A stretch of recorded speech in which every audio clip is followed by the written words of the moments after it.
کیا لوگوں کو اس کے سوا اور کوئی بدلہ دیا جا سکتا ہے کہ جیسے اعمال ان کے تھے ویسی ہی جزا وہ پائیں؟ کبھی ایسا نہیں ہوا کہ ہم نے کسی بستی میں ایک خبردار کرنے والا بھیجا ہو اور اس بستی کے کھاتے پیتے لوگوں نے یہ نہ کہا ہو کہ جو پیغام تم لے کر آئے ہو ہم اس کو نہیں مانتے۔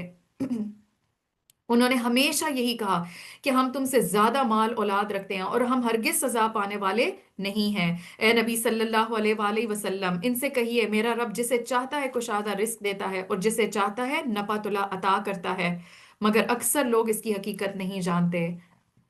یہ تمہاری دولت اور تمہاری اولاد نہیں ہے جو تمہیں ہمارے قریب کرتی ہو، ہاں مگر جو ایمان لائیں اور نیک عمل کریں یہی لوگ ہیں جن کے لیے ان کے عمل کی دوہری جزا ہے، اور وہ بلند و بالا عمارتوں میں اطمینان سے رہیں گے۔ رہے وہ لوگ جو ہماری آیات کو نیچا دکھانے کے لیے دوڑ دھوپ کرتے ہیں تو وہ عذاب میں مبتلا ہوں گے۔ تو اب یہاں پہ کیا بات بتائی جا رہی ہے کہ جب بھی کسی بستی میں ایلیٹ کلاس کے پاس، کھاتے پیتے لوگوں کے پاس جب بھی اللہ کی طرف سے کوئی پیغمبر آیا تو انہوں نے انکار ہی کیا، اور ان کو اپنی مال اور اولاد کی زیادتی ہمیشہ یہ چیز ان کے راستے میں رکاوٹ بنی کہ وہ اس بات کو تسلیم نہ کریں۔ تو یہاں پہ اللہ سبحانہ و تعالیٰ بتاتے ہیں کہ مال اور اولاد نہیں ہے جو کسی کو میرے قریب کرتی ہو، یہ چیز تو خود اللہ نے دی ہے،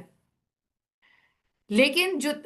ہاں مگر جو ایمان لا کے نیک عمل کرتے ہیں یہ چیز اللہ کا قرب دیتی ہے۔ اور اللہ سبحانہ وتعالیٰ یہاں پہ فرما رہے ہیں فَأُولَئِكَ لَهُمْ جَزَاءُ الضِّعْفِ بِمَا عَمِلُوا وَهُمْ فِي الْغُرَفَاتِ آمِنُونَ، ان کے لیے دوہری جزا ہے۔ وہ کیوں؟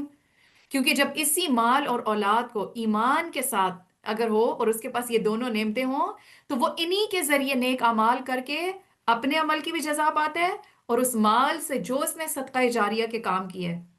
وہ جاری ہو جاتے ہیں،